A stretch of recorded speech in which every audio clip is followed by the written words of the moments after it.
Ninja, ninja, ninja. What the f?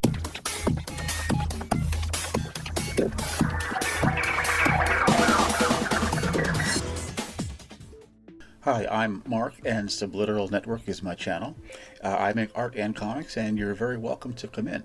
Remember to hit like and subscribe and to leave your feedback in the comments. You can read my comics, Una the Cave Bunny and Tiger Team 3, free at radiocomics.com.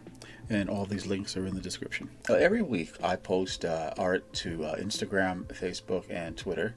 And in case you missed it over the week, or you just want to hear a little more about it, I do a review of the work that I've posted with maybe better resolution pictures of it, different versions, and a little more in-depth explanation about the piece of work itself. Now, whenever I do an eBay auction, I will draw a little Sharpie sketch like this and put it in the envelope when I mail it to the winner. And this was a She-Hulk sketch that I did that came out so cute that I just sort of decided to, when I posted it, I decided to throw a little Photoshop color on it like this.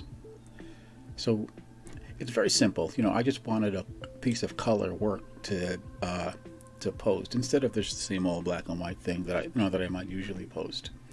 So it's a sort of a chance to throw some fast Photoshop color on something. It's kind of a quick exercise that you want to do it quickly, or I want to do it quickly. So it really keeps me sharp and gets it. I have to really condense my techniques to make something that I can kind of just toss off that looks kind of halfway decent in like 2, 3, maybe 5 minutes, inside of 5 minutes. So I liked the results on this one, just a very simple approach. I meant well when I drew this. This is just a girl playing tennis, line work that I intend to color. But I drew her with a chest that's even too stupid and ridiculous for me. And it's not that it's too big, it just looks really awkward. So I'm figuring out how I'm going to fix it. I'm going to change the shape and just redraw it. But I still do like the way the rest of the picture came out. I just had to fix the proportions.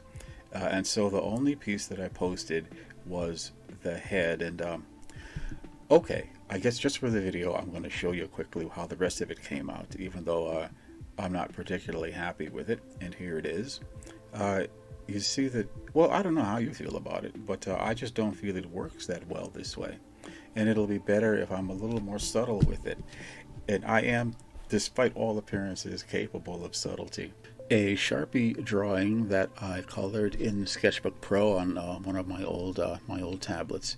I call it Brandy because I had done a bunch of these Western sketches, and if you look at the old vintage like spicy Western pulps and stuff from the 30s, there were always bizarre peril situations on the cover. Some macho cowboy is rushing in to rescue some girl from like hideous foreigners. Every once in a while they would sprinkle in this girl in this dumb stripper cowgirl outfit. I wanted to experiment with some of the lighting, so it's like nighttime, like a nice kind of an evening summer sky, and she's being lit by this fire. Now, a Black Canary is a DC Comics character who this is her classic outfit. Kind of a bustier, a bolero jacket, and fishnet stockings. Back in the days when superheroines dressed like various kinds of cocktail and casino waitresses. She kind of comes out of that lineage, and this is still a fan favorite costume of hers.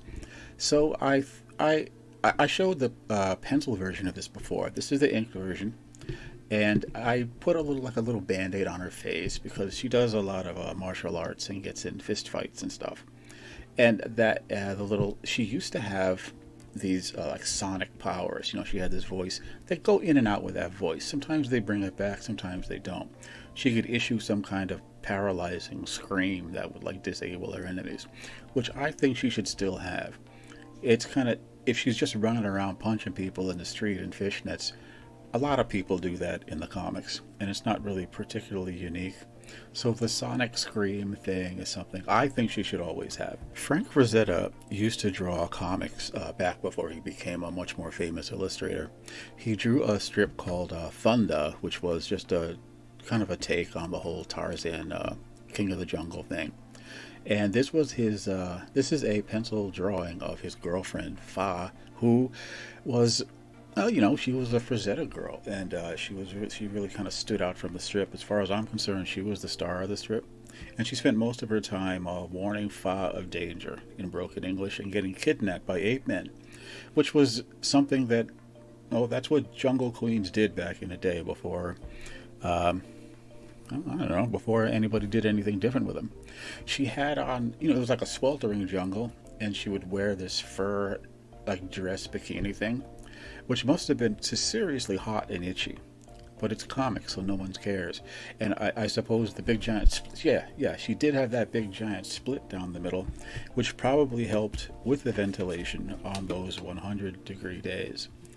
But the comics themselves are just gorgeous. I mean, Frank put everything into them, kind of like he did with all of his work. They're just stunning works. Much more work put into them than other people were doing, and much more work than was required, I think, to earn his paycheck. But I think it's sort of a lesson to any of us artists is that you really have to put in more than is needed to create something great or outstanding. You can't always do it. There's always like schedules and deadlines and stuff, but you do it when you can, and you do it sometimes even when you don't really have time to do that.